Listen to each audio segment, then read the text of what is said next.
¿Qué tal, amigos? Muy bienvenidos en una nueva ocasión a este encuentro que tenemos en Libertad Digital, en esta ocasión de la mano y gracias al empuje y al impulso de Ibercaja Pensión, en el que vamos a hablar de un asunto que a todos nos concierne, a los que somos más jóvenes, a los que son más jóvenes incluso que yo, y sobre todo, y ahora preocupa y mucho, a aquellos que se están acercando a la edad de jubilación o ya la han alcanzado. Estamos hablando de las alternativas para el ahorro a mayores de 65 y sobre todo el tratamiento fiscal que recibe en este caso, y más en un momento fundamental porque se están debatiendo los presupuestos generales del Estado y las condiciones de fiscalidad y además las condiciones que vayan a tener tanto los planes de pensiones públicos como los planes de pensiones privados como los instrumentos de ahorro que todos tenemos a nuestro alcance y a nuestra disposición para poder granjearnos un futuro y para poder jubilarnos con unas condiciones dignas, bueno, pues está ahora mismo encima de la mesa. Por eso, aquí en Diálogos en Libertad Digital, nos hemos querido rodear de aquellos que más saben de este asunto para tratar de encontrar respuestas, para tratar de ver primero cómo nos encontramos, cuál es la situación actual que tenemos y, por otro lado, ver qué alternativas tenemos a la hora de tomar, insisto, estas decisiones. No me voy a enrollar nada más y voy a dar paso a nuestros invitados en el día de hoy, que son, por un lado, don Juan Linares, que es responsable de asesoría de negocio de Ibercaja. ¿Qué tal, Juan? Muy bienvenido. Muy bien, muchas gracias, Luis Fernando. Muchas gracias por invitarnos. Gracias también a don Javier Seijo, que es socio de San John. ¿Qué tal, Javier? ¿Cómo estás? Muy bienvenido. ¿Qué tal? Muchas gracias, encantado de estar con vosotros. Y para mí también es un placer poder saludar a Juan Manuel Moral, socio de KPMG. ¿Qué tal, Juan Manuel? Muchísimas gracias por acompañarnos en Diálogos en Libertad.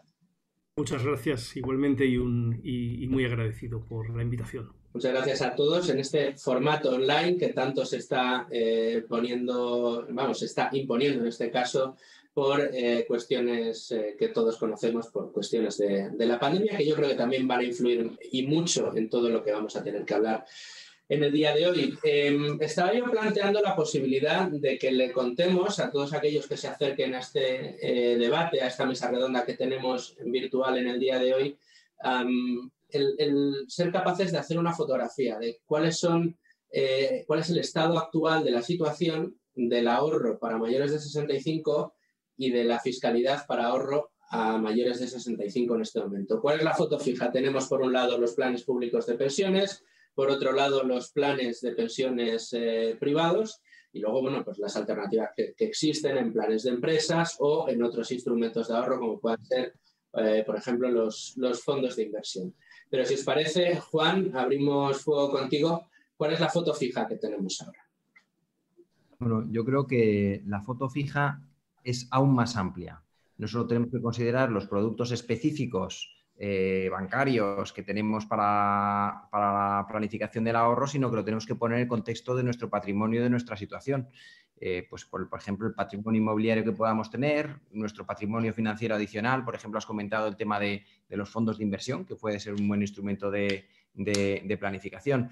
Y luego también del momento vital en que nos encontremos. Entiendo que no solo van a estar interesados aquellos que ya han cumplido los 65 años, sino los que están preocupados de cuál va a ser su situación cuando lleguen a los 65 años.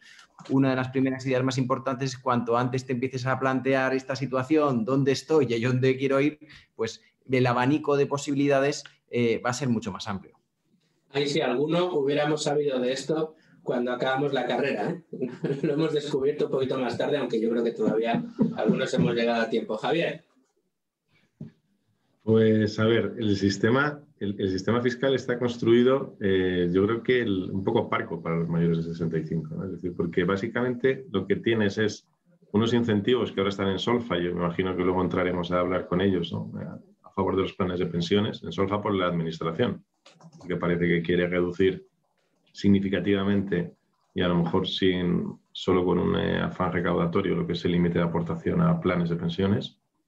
Y por otra parte, básicamente lo que tienes es un pequeño incremento del mínimo personal y vital y dos grandes exenciones. Una exención por la venta de la vivienda habitual, un poco a lo mejor por lo que contaba José Luis, es una de las opciones que tiene hoy en día y que es bastante habitual, ¿no? Es decir, oye, yo vendo mi vivienda para hacer caja y poder complementar lo que es mi pensión, que tienes una exención en renta, o en su caso la famosa hipoteca inversa, que honestamente no sé si, y eso a lo mejor desde Ibercaja nos podrían ilustrar si tienen mucha experiencia, si funciona o no funciona, porque poco más tenemos dentro de lo que es la normativa fiscal, ¿no? Es decir, yo creo que estamos ahí un poco limitados.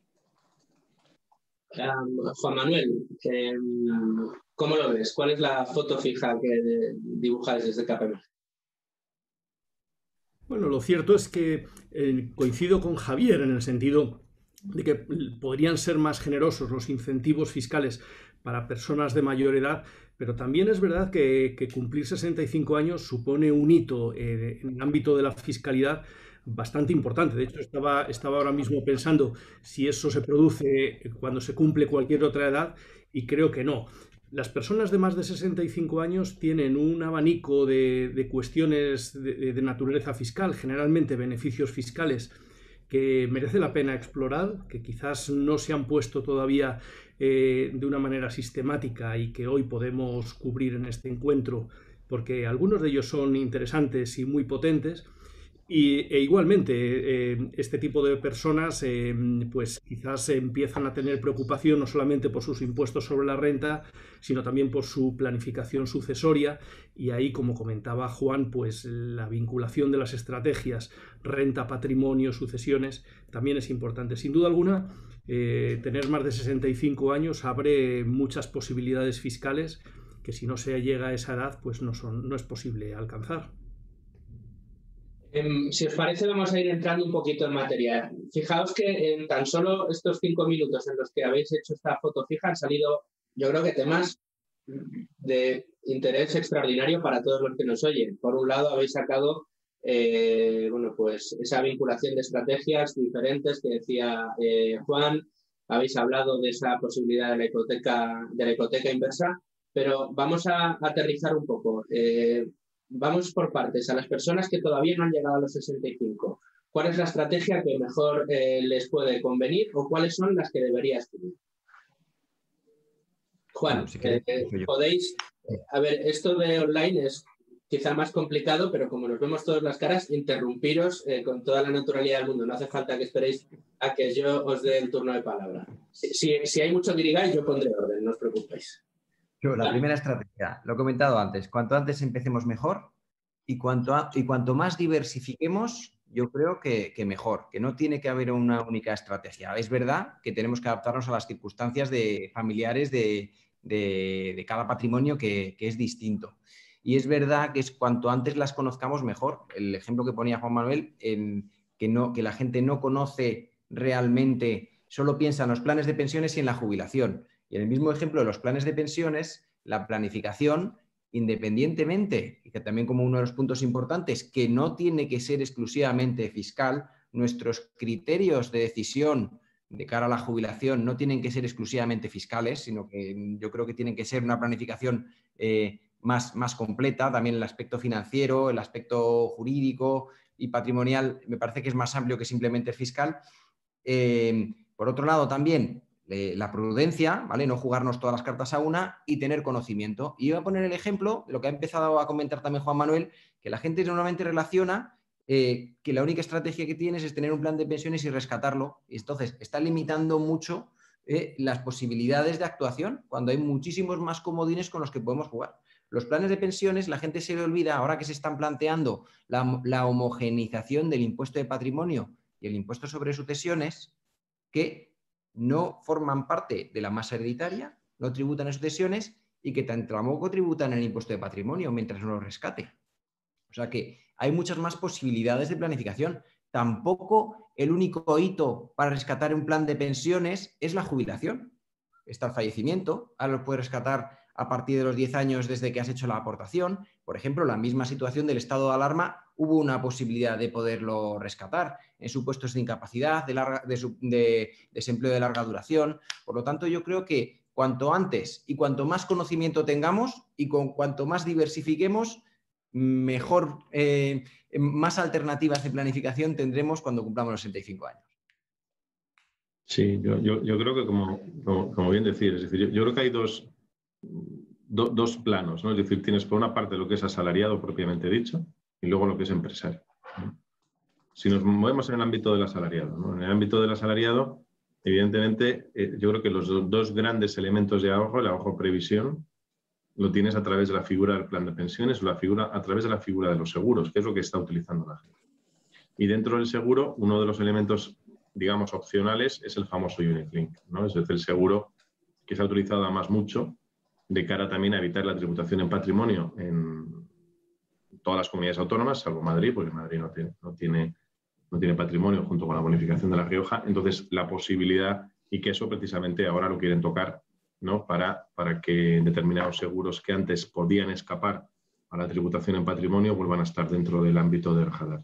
Pero sí que es cierto que dices, oye, yo como particular, ¿no? Como asalariado, las vías que tienes es fundamentalmente esa ahorro previsión, sin perjuicio de que no deberías poner todos los huevos en la misma cesta. Es decir, al final deberías también buscar un ahorro inmobiliario o de otro tipo, o financiero, ¿no? Porque yo creo que eso siempre es bueno. Y los planes de pensiones, yo creo que la gran ventaja, claro, a ver, nosotros el plan de pensiones, yo cuando estaba en la administración y ahora cuando estoy aquí en el otro lado, ¿no? Por llamarlo de alguna manera, en el sector privado, al final, si tú calculas lo que es el tipo efectivo que te ahorras y la tributación después, cuando empiezas a tributar, cuando ya estás en rentas pasivas, está claro que vas a tener un ahorro, porque aportas al tipo marginal cuando eres activo y recuperas cuando estás en la fase pasiva. Pero siempre la administración va buscando, digamos, un paternalismo. Si os acordáis, hasta el año 2006 tú tenías una reducción si rescatabas en forma de capital. Y eso se quitó. ¿Por qué? Precisamente porque lo que se buscaba es perjudicar el rescate en forma de capital, ¿no? Yo escuché a alguien decir, lo que no quiero es que la gente aporte un plan de pensiones y cuando se jubile se compre un Mercedes. Una forma un poco sui generis, ¿no? de dirigir hacia dónde tiene que ir, ¿no? Y luego tienes la parte empresarial, es decir, si yo soy empresario, ahí sí, yo creo que lo decía antes Juanma, es muy importante tener en cuenta que a partir de los 65 se te abren un abanico de posibilidades de sucesión. Y que hoy en día la sucesión, yo no sé si vosotros lo veis, pero yo cada día me estoy encontrando más que esa sucesión empresarial se va difiriendo en el ámbito del empresario. Porque yo creo que el mito de que a los 65 ya estás jubilado, la gente ya no se quiere jubilar. Primero porque ya no existe una obligación de jubilación y segundo porque, joder, el presidente de Estados Unidos tiene 80 años. Bueno, si sale al final, el nuevo, ¿no? O sea, esa es la prueba de que una persona tiene plena capacidad para seguir trabajando. Yo creo que eso es importante. O sea, yo creo que sí que es cierto que dentro del ámbito de sucesiones, patrimonio, renta, ¿no? Pues tienes esa posibilidad de traspasar los activos sin diferir, difiriendo lo que es la tributación, pero yo creo que es un elemento que tiene que estar relacionado un poco con lo que es tu actividad profesional. Si eres empresario profesional, eso es una vía. Si eres asalariado, yo creo que la vía, evidentemente, tienes que ir por el otro lado, ¿no? Pero bueno,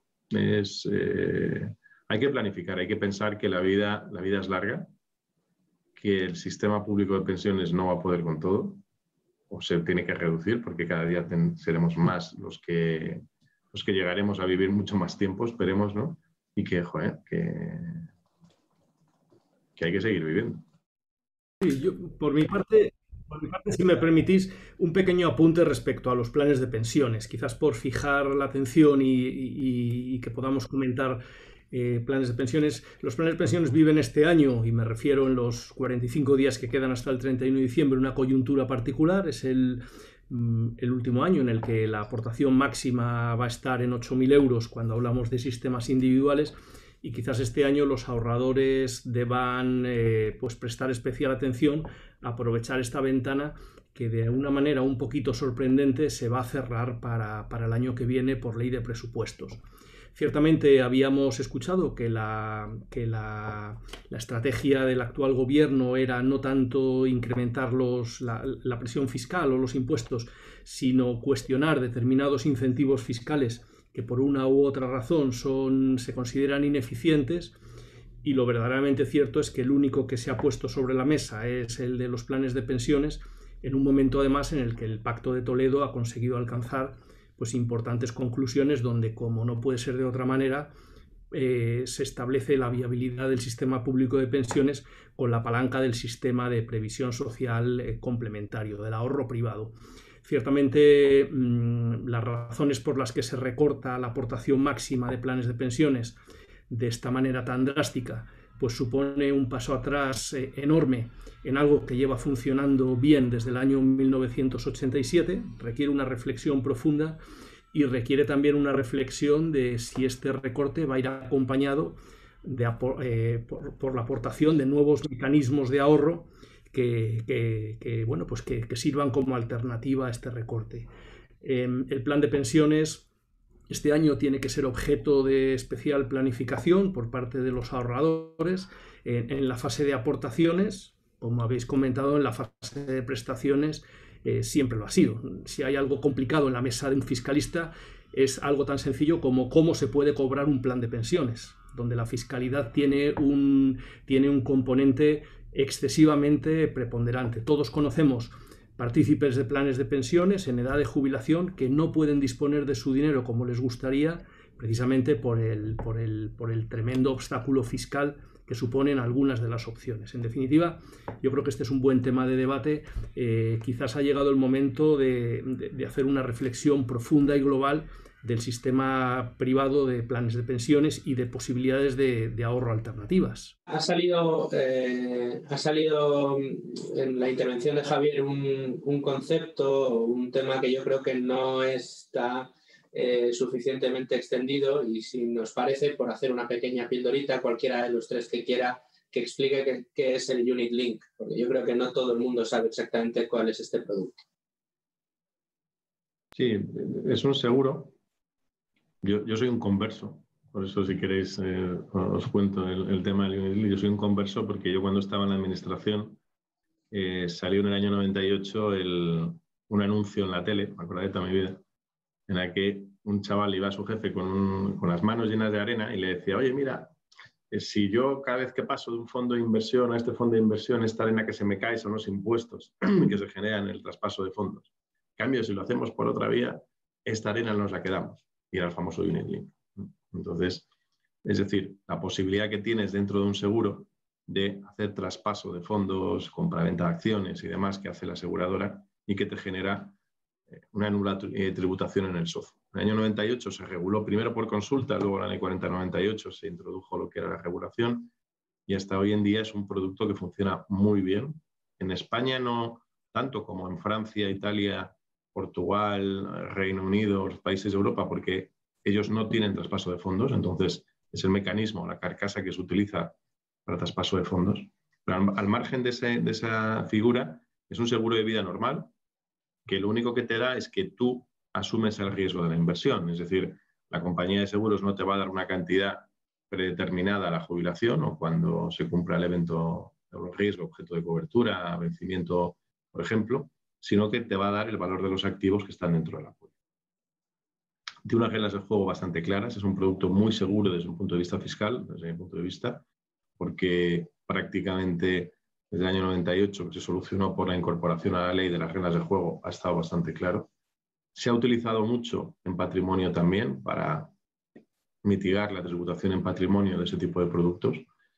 Y luego es un vehículo que sirve muy bien para el tema de la sucesión familiar, porque te permite determinar cuándo se va a producir el devengo de la renta. Es decir, es el único vehículo hoy en día que te permite decir: oye, yo le quiero dejar un dinero a mis hijos para cuando yo falte, pero no quiero que mi hijo se lo gaste el día que yo falte, sino que lo va a cobrar por partes, ¿no? Casi una suerte de sucesión diferida, ¿no? Es decir, y con una total y absoluta inembargabilidad, con lo cual es un producto muy bueno que cumple. Por eso digo que me he convertido en un converso, porque antes cuando estaba en Hacienda decía: esto es un producto para dejar de pagar impuestos, ¿no? Y ahora de repente he visto que no solo no es un producto para dejar de pagar impuestos, sino que además tiene unas ventajas financieras y patrimoniales absolutamente competitivas, ¿no? Es decir, yo creo que en el mercado es difícil encontrar un producto similar, ¿no? De características similares. Pero bueno, es muy bueno. O sea, yo creo que es un gran instrumento de ahorro, ¿no? Y puede servir también de ahorro previsión. Imagino, Juan, Javier, que estáis de acuerdo. Sí, estamos de acuerdo. Hay alguna serie de matices, como por ejemplo la designación de beneficiario irrevocable, que sí que está planteando algún tipo de problema con la agencia tributaria y, de hecho, una de las posibles reformas que se estaban planteando con la ley antifraude, contra el fraude fiscal, era cómo solucionar la no tributación en impuesto de patrimonio cuando has utilizado la figura del beneficiario irrevocable. Todavía no está aprobada. Yo creo que eso clarifica. O sea, a lo que quería decir que eso lo que, desde mi punto de vista, eso lo que hace es clarificar las reglas del juego a futuro, ¿no? Bueno, como tenían en las diputaciones forales. Pero hasta ahora, en principio, dejando al margen alguna sentencia de algún tribunal, ¿no? Con ese tipo de figuras, pero yo creo que es un producto bastante bueno, ¿no?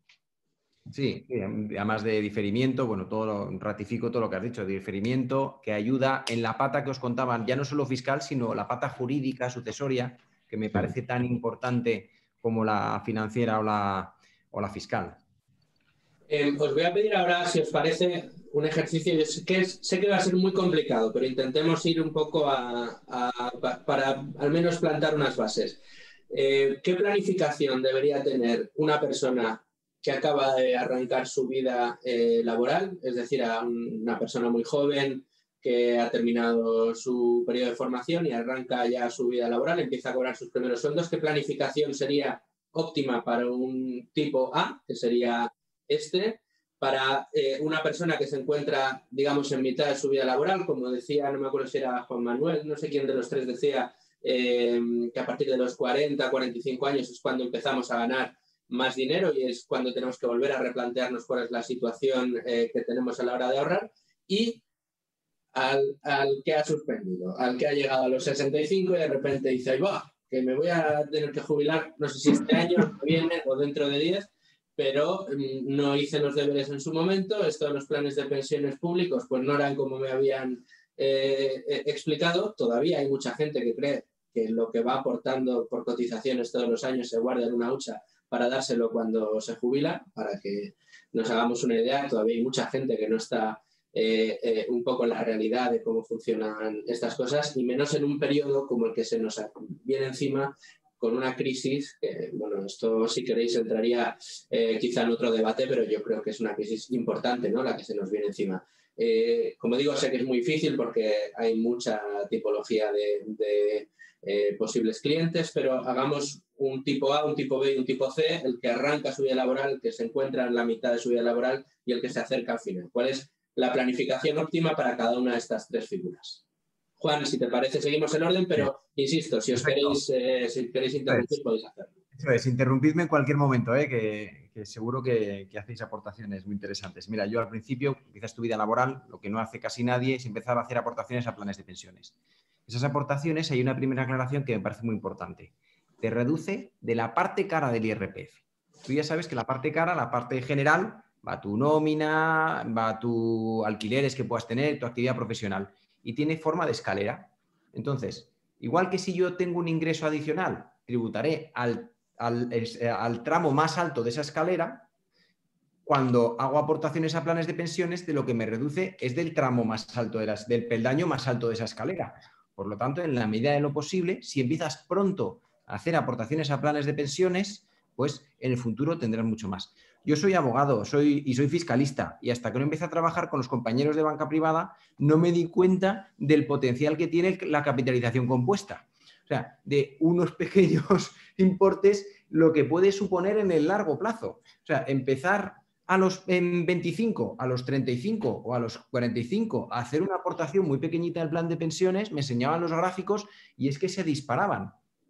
Y ya no solo por los intereses, sino si eres capaz de ese ahorro fiscal cuando llega junio del año que viene y te devuelven toda esa cantidad que hiciste de las aportaciones, de tener cierta disciplina y ese dinero que te está devolviendo Hacienda, volverlo a invertir en los planes de pensiones, simplemente con esa pequeña disciplina fiscal de ese pequeño ahorro, irlo metiendo, ya vas consiguiendo unas cantidades que se multiplican con la capitalización compuesta, una barbaridad.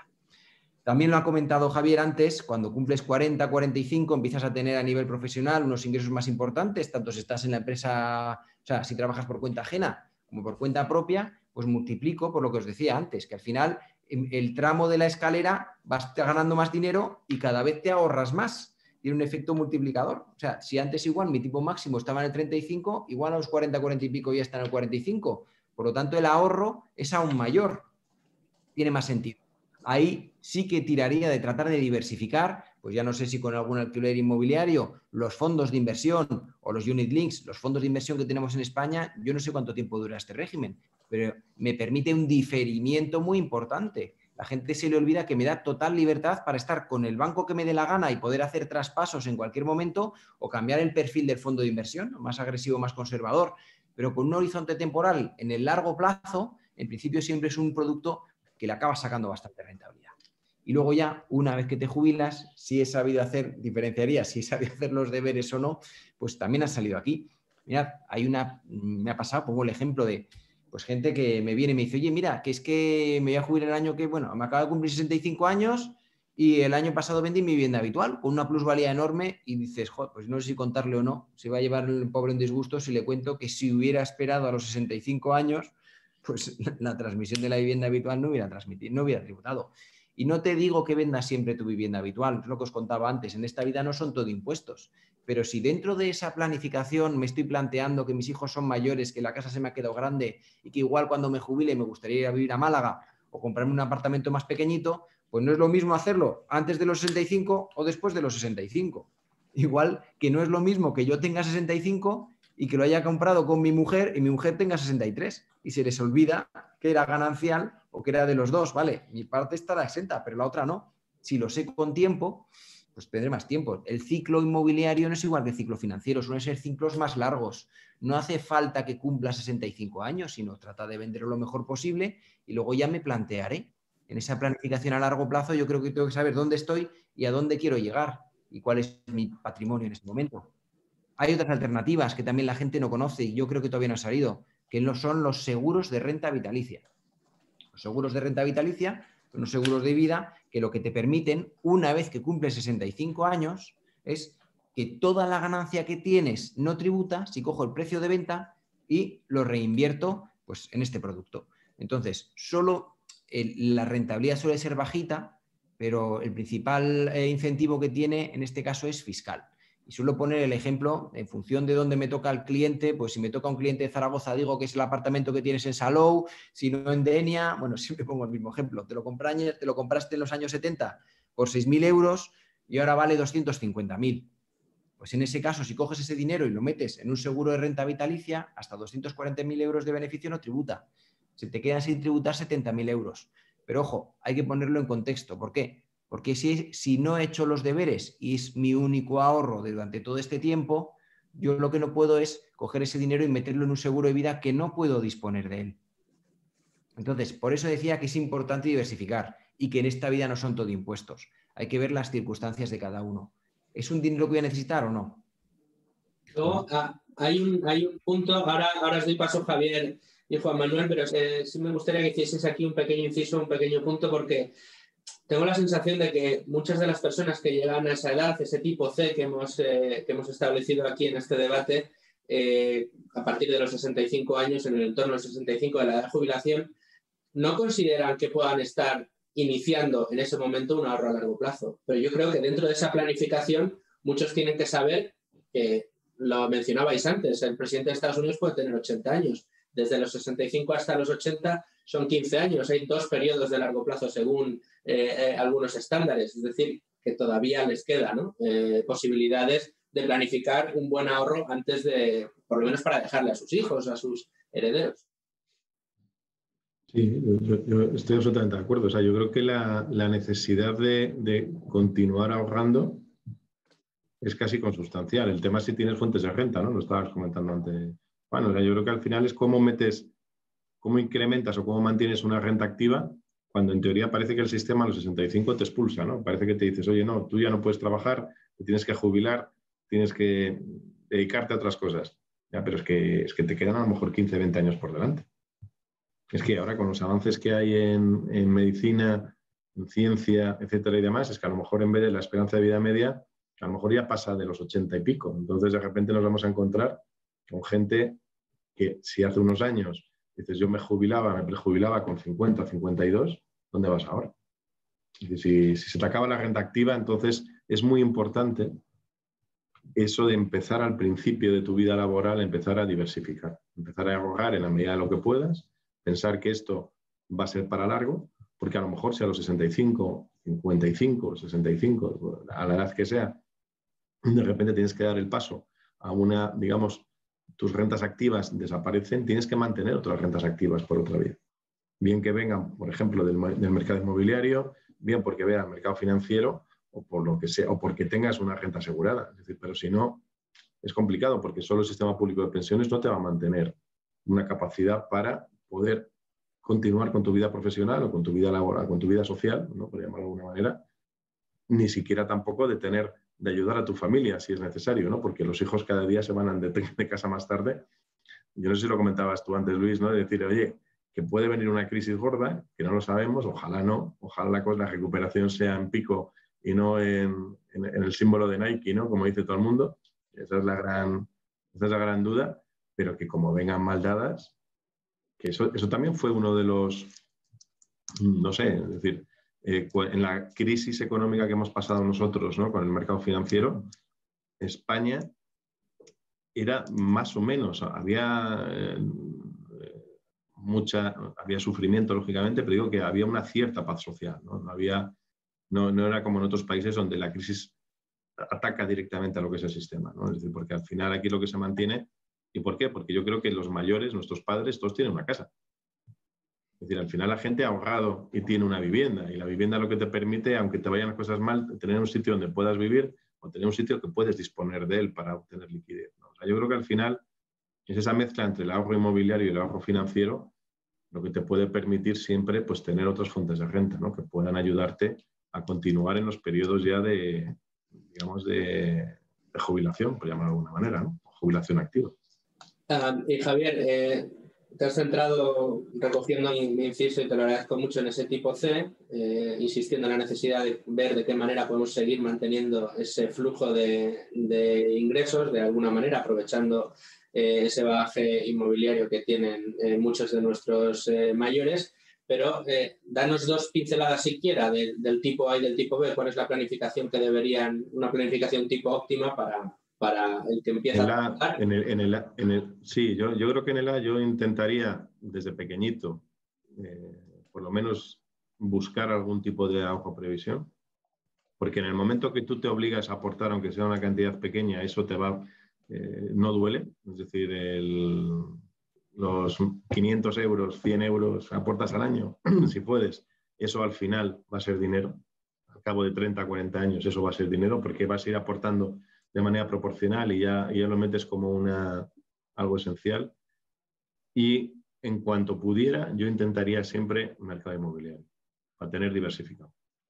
Yo lo veo meridiano, y sobre todo a partir de los 45. Y a partir de los 40, o a la medida que la renta activa ya empieza a te permite una capacidad de ahorro, ahí sí que es esencial, desde mi punto de vista, tener el ahorro financiero, intentar tener ahorro previsión e inmobiliario, las tres grandes patas, ¿no? Que en teoría son las que tienes que tener. Porque eso yo creo que te permite afrontar el futuro con una cierta tranquilidad. Porque no tienes todo concentrado en uno de los sectores, porque el gran problema que han tenido siempre los planes de pensiones, si os acordáis, la gente ¿por qué no invertía? Precisamente por la falta de liquidez. El problema que tenías en los planes de pensiones, dejando al margen los supuestos de disposición anticipada por enfermedad grave, desempleo de larga duración, etcétera, o por el caso de la prejubilación, no tenías una liquidez. Entonces la gente le daba miedo. Cuando se introdujo la posibilidad de rescatar anticipadamente, ¿no? En el 2015 dices, oye, ¿qué era lo que tenía, por ejemplo, en el País Vasco con las mutualidades de previsión social o que tienes en las mutuas de previsión social? Cambia el panorama también de la gente. O sea, yo creo que al final el ahorrador lo que ve es, oye, sí, vale, pero ¿qué pasa si no lo necesito? No, yo creo que ese es el elemento esencial. Y yo creo que hoy en día el plan de pensiones tienes liquidez. Es cierto que tienes una cierta indisponibilidad durante un tiempo, pero sí puedes llegar a una cierta liquidez. Entonces, yo creo que es un ahorro, yo creo que es un cambio sustancial. A ver qué pasa, que es lo que yo no entiendo ahora, por qué de repente cuando más necesidades estamos de que la gente pueda ahorrar, de repente le meten un hachazo y pasamos de 8.000 a 2.000 euros, incluso en el del cónyuge que bajan a 1.000 euros, me parece que era, sí. Dices, es que no tiene sentido. Y solo promocionas los de empleo. Yo creo que es otra vez, confundir las churras con las merinas. O sea, yo creo que es un error mayúsculo desde mi punto de vista. Además es ir en contracorriente de la Unión Europea. porque la Unión Europea, al revés, está fomentando todo esto. Sí, sí, totalmente de acuerdo. Juan Manuel, tus tres ahorradores tipo. Bueno, pues yo por complementar un poco estas fotos, y es verdad que es muy difícil hablar de ahorradores tipo en esas 3 franjas de edad, porque las situaciones son muy diferentes, pero yo diría que las personas jóvenes en España normalmente tienen unas rentas muy bajas, unas rentas que les permiten llegar a fin de mes y poco más. Y ciertamente cuando los niveles de renta son bajos, puedes vivir al margen de las vinculaciones y de las trabas fiscales. Por lo tanto, cualquier capacidad de ahorro en esos colectivos jóvenes, pues realmente se puede instrumentar en cualquier producto financiero que se considere interesante. Los planes de pensiones lo son, pero quizás el beneficio de aportaciones para rentas bajas no sea tan interesante, y son personas que pueden atender más a las recomendaciones financieras, pueden fijarse menos en lo fiscal y más en las oportunidades que ofrezcan los mercados o los diferentes productos financieros. Ciertamente las personas en su etapa madura de su recorrido profesional, pues debería haber momentos donde las rentas son mayores y la capacidad de ahorro empieza a aparecer, y en ese momento pues debe empezar a suscitarse la inquietud fiscal, la inquietud de cómo se puede planificar fiscalmente y reducir fiscalmente la factura. Para luego ya entrar en un colectivo muy interesante, y lo hemos apuntado antes, que son las personas que con 60 y tantos años pues cesan en su vida activa, pero son personas en primer lugar jóvenes, en segundo lugar activas, y en tercer lugar que no han incrementado su gasto personal porque son personas sanas. Muchas de estas personas en los primeros años de jubilación mantienen niveles de rentas altos porque tienen inmuebles que todavía están alquilando, porque están administrando las indemnizaciones que obtuvieron de los lugares donde salieron, o porque están complementando su situación de jubilación con todavía determinadas actividades a través de compañías, o en los casos en los que se puede simultanear una pensión con una actividad. Ese tipo de personas, como comentabais, siguen en su etapa de ahorro, y es muy importante tener presente que ese tipo de personas pueden seguir aportando a planes de pensiones, pueden seguir siendo partícipes y no beneficiarios de planes de pensiones. Por lo tanto, bueno, yo resumiría casi con una gráfica donde a medida que en la vida van incrementándose las rentas, que puede ser linealmente con la edad o no, pues es en esos momentos donde tiene que suscitarse la inquietud fiscal. Pero no incurramos en el error, lo comentaba antes Juan, de como fiscalistas basar todas las estrategias en el tema fiscal, porque hay muchísimos casos donde la fiscalidad debe jugar un papel secundario respecto al conocimiento de los mercados y a la elección de las alternativas más adecuadas, mobiliarias, inmobiliarias, renta fija, renta variable, subordinación a los mercados, etcétera. Lo estaba comentando ahora Juan Manuel, es decir, yo creo que el problema que veo muchas veces es que a veces el cliente o el particular o el español medio, ¿no?, le cuesta mucho confiar luego también en un asesor financiero, aunque sea, es decir, porque al final lo que necesitas es ir a ver a un profesional y que te diga, oye, esto, deberías hacer esto. Lógicamente los consejos no son gratis, o el asesoramiento, el consejo sí puede ser gratis, pero el asesoramiento no. Entonces muchas veces es necesario ponerse en manos de un profesional que no tiene por qué ser caro, ¿vale? Porque te lo puede hacer, te puede ayudar tu propia entidad financiera, pero al final sí que es cierto, porque en una estrategia de diversificación de los activos necesitas a alguien que te eche una mano, ¿vale? Entonces, por eso están los fondos de inversión. Dices, yo no soy capaz, no tengo capacidad para tomar esa decisión, entonces lo delego en un gestor.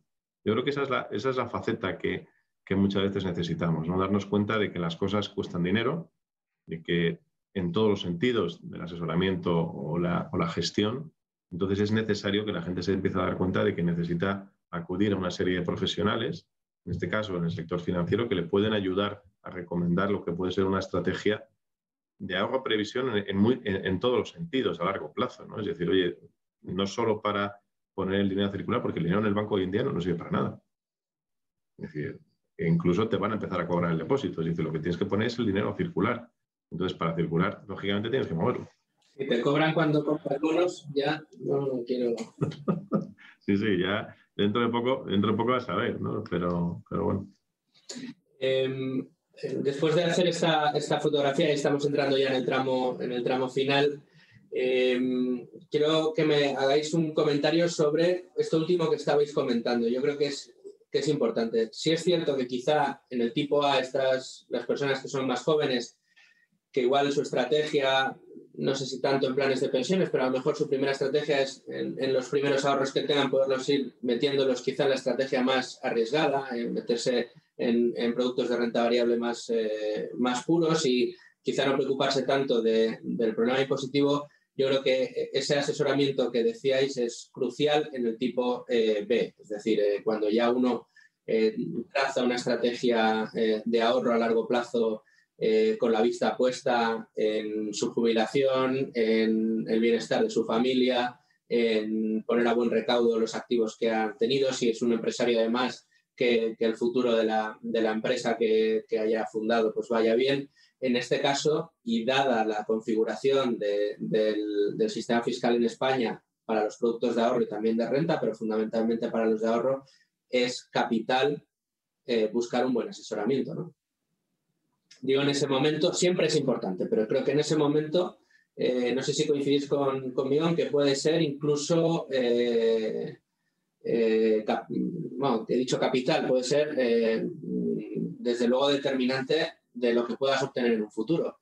Si lo fías todo a unos planes de pensiones y además no haces las aportaciones correctas, que yo creo que esto puede ser uno de los puntos que ya tratemos al final en los últimos minutos, el cómo pueden quedar los planes de pensiones privados, puede resultar que el día que quieras rescatar, vayas a rescatar menos de lo que has aportado incluso, por mucho que se haya revalorizado, porque en impuestos tienes que pagar una auténtica barbaridad. Si no haces una buena planificación fiscal, igual todo ese esfuerzo de ahorro que has estado haciendo se queda en el cubo de la basura. Si me podéis hacer un breve comentario sobre esto. Mira, yo antes de trabajar en banca privada era fiscalista puro y solo pensaba en ahorros, bonificaciones, reducciones. Empecé a trabajar con los compañeros de banca privada de Ibercaja y se me abrió un mundo. O sea, al final me di cuenta que la rentabilidad es financiero-fiscal y que han salido todos, pero hay unos productos estupendos que además tenemos en España que en otros lados no tienen. Los planes de pensiones, bien gestionados, puede ser un producto muy bueno. Sin ese asesoramiento que estáis comentando, puede ser un producto malísimo. Exacto. ¿Vale?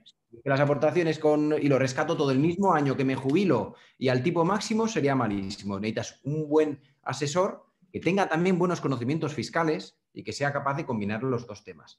Pero el diferimiento, que se me ha abierto a mí el mundo del diferimiento, tenemos unos productos estupendos, no solo de ahorro directo, sino de diferimiento. Los planes de pensiones es uno.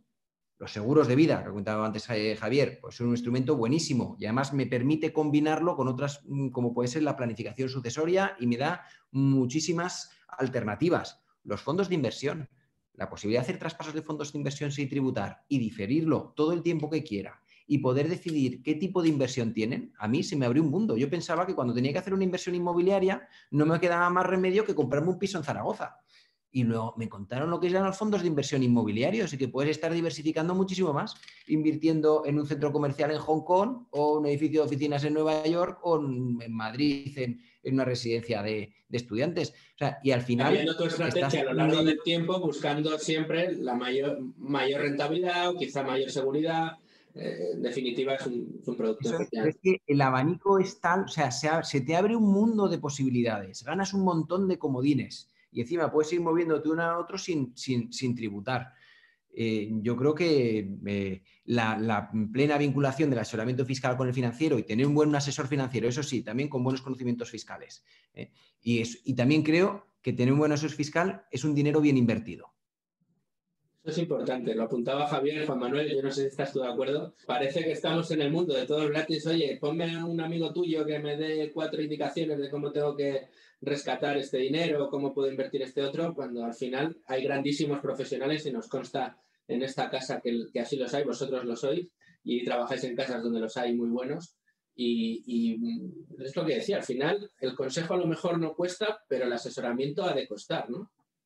Sin duda, sin duda. Y el problema es aterrizar eso no en los grandes patrimonios, que normalmente es obligatorio tener un asesor fiscal, un asesor financiero o varios, sino aterrizarlo en el terreno de la mayoría de las personas que no tienen esos conocimientos y que tampoco acceden a ellos de manera natural. Todos hemos visto a lo largo de nuestra vida profesional cómo, por ejemplo, familias que realizan su principal operación a lo largo de su vida, que es transmitir su vivienda para adquirir otra, pues cometen errores e incurren en contingencias fiscales importantes. En el ámbito de los productos financieros, no debemos olvidar que la fiscalidad del ahorro va a quedar el año que viene a una tasa máxima del 26%. Y no debemos, claro, el 26% comparado con el casi 50% en las rentas del trabajo, pues alguien puede considerar que es una tasa baja para el ahorro. Pero no olvidemos dos cuestiones. Tenemos un modelo fiscal que comenzó a diseñarse precisamente para establecer un tipo muy bajo en la fiscalidad del ahorro, que empezó siendo del 15%, precisamente porque se elimina la corrección de la inflación. Gran parte de las rentas que se generan en el ahorro son simplemente rentas que se han producido por tener un activo durante un periodo de tiempo y experimentar los índices de inflación. Ese 15% hoy es el 26%, que es un tipo, mañana, a partir de 1 de enero va a ser el 26%, que es un tipo superior al tipo general del impuesto sobre sociedades. La fiscalidad de ahorro en España, en el IRPF, tiene una tasa impositiva elevadísima, considerando que no corrige inflaciones. Entonces, bueno, pues planificar que detrás de cada renta pueda optimizarse un bocado, una brecha del 25%, pues es esencial en cualquier ahorrador a largo plazo. No tenemos un sistema fiscal estable, ni tenemos un sistema fiscal suficientemente beneficioso para el ahorro a largo plazo. Y si queremos obtener ahorro a largo plazo, tenemos que manejar las dos palancas: los mercados, los sistemas financieros, las crisis económicas y la seguridad de nuestro dinero, y por otro lado, optimizar esa brecha fiscal que es muy significativa. El ahorro, la fiscalidad del ahorro no es una broma en España. Hablas de brecha fiscal. Esto solo sale en este tipo de debates, ¿eh? Luego vemos los telediarios, se habla de otras brechas, la tecnológica, la de género y demás, pero de la fiscal en el gobierno no les apetece nunca hablar. Permitidme la broma. Oye, estamos terminando ya y quería que me dierais 2 pinceladas cada uno de precisamente esto que comentaba Juan Manuel, ¿no? De cómo van a cambiar la fiscalidad al ahorro de aquí al año que viene. No sé si creéis que hay más asuntos importantes que comentar, pero quizá centrado en los planes de pensiones privados y en ese incremento de la fiscalidad al ahorro. Juan. Vale. A ver, la tributación que se están planteando es la subida de la parte cara, ya sabéis que de la parte general, que suman todos los rendimientos que puedas tener de rendimientos de trabajo, de tu actividad profesional, de pensiones, estás jubilado, alquileres, se están planteando a partir de 300.000. Es verdad que en el pacto previo que tenían PSOE con Podemos estaban planteando subidas desde tramos inferiores y importes superiores, y al final son desde 300.000 y 2 puntos. ¿Vale? Eso puede influir mucho en el rescate del plan de pensiones, sobre todo. ¿Vale? Yo creo que en el día a día, pues sueldos o actividades superiores a 300.000 pues no son minoritarias y no te buscas solo alternativas para no tributar al tipo marginal. Pero en el rescate del plan de pensiones, eso es un tema que habrá que tenerlo en cuenta porque, claro, supone una cantidad importante. Seguramente será la última vez que tengas un ingreso muy gordo a lo largo de tu vida laboral y es uno de los puntos importantes. Además, si lo combinamos en aquellas comunidades autónomas en las que se paga impuesto sobre patrimonio, que es otro tema que está encima de la mesa, que se vaya a poner impuesto de patrimonio en toda España, el efecto es aún mayor, porque de no pagar nada a los planes de pensiones, en impuesto de patrimonio, si lo rescatas, todo eso te va marginal. Entonces, ahí hay ya mucha planificación. El tema es que también tienes que planteártelo que no es solo una subida de 2 puntos, es que igual este año puedo pensar, pues voy a rescatar este año el plan de pensiones y no el año que viene que me suben 2 puntos. Sí, pero si yo he trabajado durante todo este año, me estaré subiendo el marginal de todo lo que he cobrado este año. ¿Vale? Entonces, ese es el análisis que merece la pena hacer con un experto. Había comentado antes Juan Manuel que es una de las decisiones más difíciles el rescate del plan de pensiones, cómo y cuándo rescatarlo. Eso por la parte general. Y por la parte del ahorro, se están planteando una subida a partir de 200.000 euros, que pasa del 23 al 26. Y no me afecta solo a los productos financieros, sino cualquier tipo de compraventa. Cualquier ganancia y pérdida patrimonial me varía. Si la hago antes de 31 de diciembre y supera los 200.000 euros, ese exceso, me puedo ahorrar un 3%. Todo hay que ponerlo en el contexto. Claro, también si lo hago el 1 de enero, puede que pague un 3% más, pero difiero muchas veces el pago de ese impuesto un año. hasta junio, en vez del 2021, del 2022. Correcto, Y luego Javi. también hay que relacionarlo. Dime, Si tengo- perdona. Y luego también hay que ver si tengo plusvalías o minusvalías latentes de otros productos que me vencen este año o que pueda realizar. Javier. A ver, yo creo que la subida de impuestos, desde mi punto de vista, el perjudicado va a ser la clase media, por dos motivos. El primero, la clase media no tiene capacidad de elección, es decir, el que tiene que realizar una plusvalía para generar una plusvalía de más de 200.000 euros, tiene un buen asesor. Normalmente, si es un gran patrimonio, tiene un buen asesor y sabe cómo diferir. En cambio, el que tiene que vender la casa porque lo necesita para pagar las deudas o para conseguir dinero, a ese es al que le va a afectar de lleno la subida de los 200.000 en el tramo del ahorro, y al que también se va a encontrar con que a lo mejor tiene una prejubilación o un bono o una salida en el tramo general y al que se va a ver afectado. Es decir, yo creo que esos son cosas que no se cuentan, porque siempre se dice que esto va dirigido contra los ricos, los que ganan más de 120.000 o más de 300.000 o más de 200.000, y es mentira. Es decir, en la ley 35/2006, cuando se hizo la reforma del ahorro, cuando se introdujo de verdad lo que era el esquema de tributación, que hubo un gran debate dentro de la administración, ya se había iniciado antes en el año 2002. Nosotros el análisis que se hizo tanto en el 2002 como en el 2006, y ahora es exactamente igual. Si tú ves el tramo de fuentes de renta en función, la clasificación en función de lo que son los tramos de renta, ¿vale? Y juntas patrimonio y el IRPF, tú ves que en los últimos tramos, donde está, digamos, el que gana más de 600.000 euros o más de 300.000, me da exactamente igual, las rentas que tiene son rentas de capital y solo las tiene cuando él considera. Porque al final el que tiene un gran patrimonio decide cuándo rescata el dinero. Esa es la diferencia entre tener dinero y no tener. Es decir, si tú no tienes dinero, tú no decides cuándo cobras un dividendo.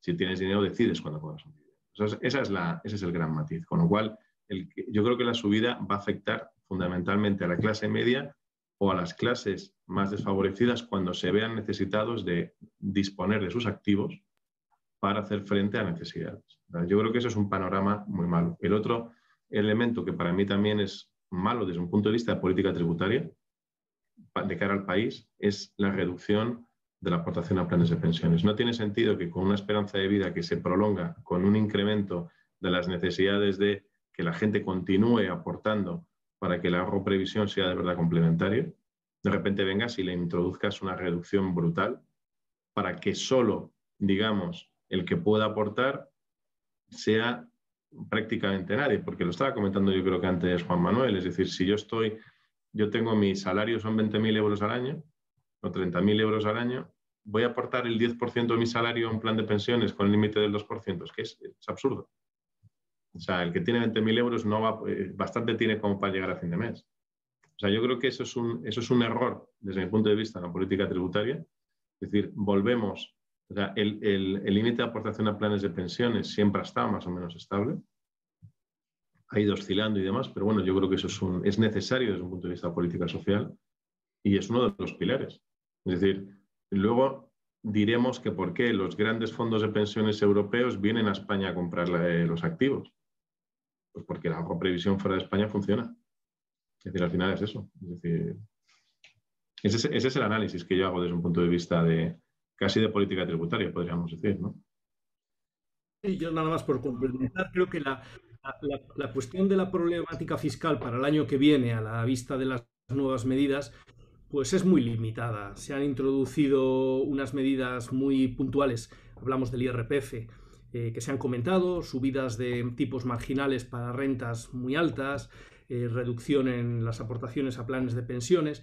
Creo que lo interesante es lo que está por venir. Lo interesante es lo que anuncia la propia ley de presupuestos y lo que ha anunciado el gobierno, que es una reforma estructural en profundidad de la fiscalidad patrimonial, o como se utiliza ahora mucho el término, de la fiscalidad de la riqueza. Y verdaderamente los que somos técnicos en ese tema también compraríamos ese discurso. Es decir, tenemos un sistema fiscal muy poco coordinado, muy antiguo, obsoleto para la nueva realidad económica y social de este país, y verdaderamente se requiere una reforma fiscal estructural, seria y sensata, con un comité de expertos de verdad que se reúna y que aporte para que la fiscalidad justa, la fiscalidad de la riqueza, tenga unas dosis justas. No se trata, como ahora, de gravar la riqueza por aquí, por allá, grabo la imputación de rentas inmobiliarias, pongo un impuesto de patrimonio, grabo impuestos municipales, ahora me invento el valor catastral revisado para producir una subida de impuestos con anestesia. Se requiere un debate serio sobre la fiscalidad de la riqueza, donde se planteen los modelos de diferimiento, donde se plantee la compatibilidad de un impuesto sobre el patrimonio con un límite conjunto de renta. Es decir, creo que lo interesante va a ser presenciar el debate que se debe abrir en este país sobre la fiscalidad de la riqueza, los posicionamientos técnicos y políticos que con seguridad surgirán, y siendo optimistas, pues a ver si conseguimos encajar un modelo de fiscalidad de la riqueza que recaude lo que tiene que recaudar, que sea justo, pero que además pues permita el heroico esfuerzo de ahorrar, que es vamos, más que meritorio. Juan Manuel, muchas gracias. Juan, tú has abierto el debate y te voy a pedir que lo cierres, si te parece. Empezábamos este Diálogos en Libertad hablando de la fiscalidad del ahorro para mayores de 65 y después de escuchar a todos vosotros, a todos estos expertos, dime una conclusión o tres, pero tres titulares con los que te quedas tú de todo lo que hemos comentado aquí. ¿Cuál es la principal problemática o cuál es el principal consejo que debe escuchar uno de nuestros oyentes? Pues mira, hay una cosa es preocuparse y otra cosa es ocuparse. Pues con estos temas hay que empezar a ocuparse, no solo preocuparse, y cuanto antes, mejor. Tienes que tratar de diversificar y asesorarte correctamente. Lo que decía antes, es un dinero bien invertido. Contar con un buen asesor financiero y un asesor fiscal es un dinero bien invertido para ver todas las alternativas que tienes y para cuando llegue el momento de la jubilación que tenga más de un comodín, que no tenga una única alternativa, sino que en función de la situación y de mi patrimonio en ese momento pueda ver las distintas alternativas que tengo. En el caso de los empresarios hemos pasado un poco de largo. Ellos tienen una planificación específica, ya que cuando cumples 65 años tienes una ventaja interesante. Y es que tú puedes transmitir el patrimonio a tus hijos. Hablo de empresarios que puede ser tanto persona física, que es una farmacia o una carnicería, como si tienes una sociedad familiar. Puedes transmitirlo a tus hijos sin tributación. Pero lo que han comentado antes, en esta vida, que parece que vamos a vivir muchos años, hay que ver también que donar a las siguientes generaciones, hay que ver qué fuentes de ingresos me quedo recurrentes. Hay veces que hay que plantearse igual una compraventa a plazos, hay que ver distintas alternativas. Entonces, en función de tu foto actual, cuanto antes empieces mejor, y de la edad que tengas, cuanto más seas capaz de diversificar y ahorrar mejor, y luego en función si eres empresario o eres un particular, pues tendrás que buscar distintas alternativas una vez jubilado. Muchas gracias a los tres. Nos acabamos de quedar sin tiempo. Creo que hemos planteado no solo la problemática, hemos incluso profundizado en problemas que vamos a poder empezar a tener a partir del año que viene, con lo cual, para la planificación que tengamos que hacer de aquí a final de año, creo que va a ser muy importante para todos los que acudan a este desayuno, a esta mesa redonda, en Diálogos en Libertad. Muchas gracias a Ibercaja, precisamente, por impulsar y por invitarnos también a Libertad Digital a abordar este tipo de problemas que yo creo que es fundamental para todos nosotros. Y bueno, solo me resta, insisto, agradeceros a los tres que hayáis compartido el conocimiento con nosotros, con nuestros lectores, oyentes, telespectadores y todos aquellos a los que llegamos, que son muchos. Y nada, a ustedes conminarles a que sigan con nosotros e invitarles al próximo desayuno, debate o mesa redonda en Libertad que tendremos aquí en esta casa y que seguro va a ser de su interés. Muchas gracias a todos.